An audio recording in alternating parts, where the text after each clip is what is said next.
EMI and AC वाले chapter से JEE mains 2021 में पूछा गया ये क्वेश्चन है और हमारी इस वीडियो सीरीज का question number 25। A series LCR circuit driven by 300 volt at a frequency of 50 Hz contains a resistance R is equal to 3 kilo ohm, an inductor of inductive reactance XL is equal to 250 pi ohm and an unknown capacitor.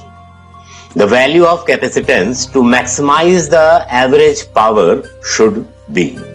तो हमने ये बताना है कि capacitance की जो value है वो क्या होगी to maximise the average power. कह रहा है पाई स्क्वायर को 10 ले लेना। सबसे पहली चीज तो ये वैल्यूज हम यहां पर नोट करें कि जो V है that is 300 volt, frequency new is 50 hertz, contains A resistance capital R is equal to 3000 ohm, 3 kilo ohm लिखा हुआ है, 3000 ओम कर दिया हमने। An inductor of inductive reactance XL, तो एक इंडक्टर भी लगा हुआ है इसमें जिसका रिएक्टेंस है 250 pi ohm and an unknown capacitor, तो अननोन कैपेसिटर C, इनफैक्ट इसी की वैल्यू इस क्वेश्चन में पूछी गई है। तो कह रहा है value of the capacitance to maximise average power. तो सबसे पहले जो कॉन्सेप्ट है इसका वो समझो जरा कि एवरेज पावर ऑल्टरनेटिंग करंट वाले जो सर्किट में क्या होती है, ERMS into IRMS into cos delta. Cos delta क्या है? पावर फैक्टर है।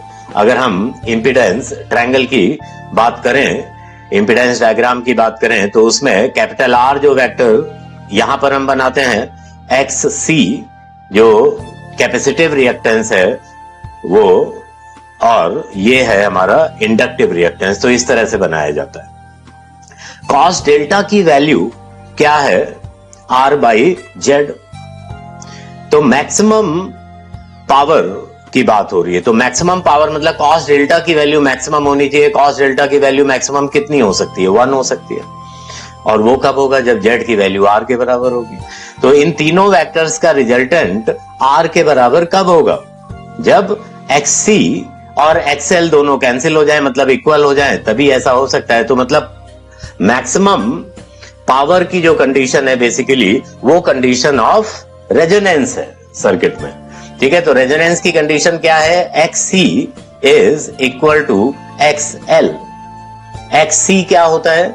1 अपॉन ओमेगा C, और XL जो है वो क्या है? Omega L।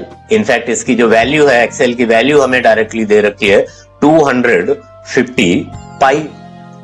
ओमेगा L लिखने की जरूरत नहीं है। ठीक है, तो कैपेसिटेंस क्या होगा?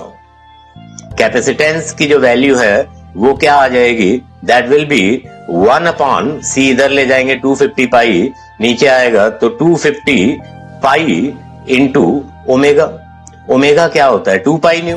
तो 1 upon 250 pi multiplied with 2 pi into new. New जो फ्रीक्वेंसी है दैट इज 50 हर्ट्ज। हमें पता होना चाहिए कि जो एंगुलर फ्रीक्वेंसी होती है, एंगुलर फ्रीक्वेंसी क्या होती है? 2 पाई न्यू के बराबर होती है एंगुलर फ्रीक्वेंसी। तो वो वैल्यू हमने यहां पर सब्स्टिट्यूट की है। ओके, तो इस तरह से देखा जाए और इसको अगर हम सॉल्व करें, पाई स्क्वायर की जगह पर हम 10 लिख सकते हैं। ठीक है, तो पूरा सॉल्व करते हैं अगर, तो ये जो वैल्यू आएगी हमारे पास दैट विल बी 4 इंटू 10 के power -6 farad and it is 4 micro farad. तो इस क्वेश्चन में जो कैपेसिटेंस पूछा गया that is 4 micro farad. That means option B is correct answer to this question.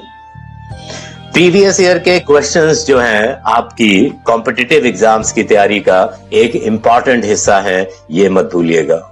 तो प्रीवियस ईयर के क्वेश्चंस हर टॉपिक के आप जरूर से कीजिए और ये आपको कॉम्पिटिटिव एग्जाम्स क्रैक करने में बहुत ही ज्यादा हेल्प करने वाले हैं। तो thank you very much, keep watching my videos.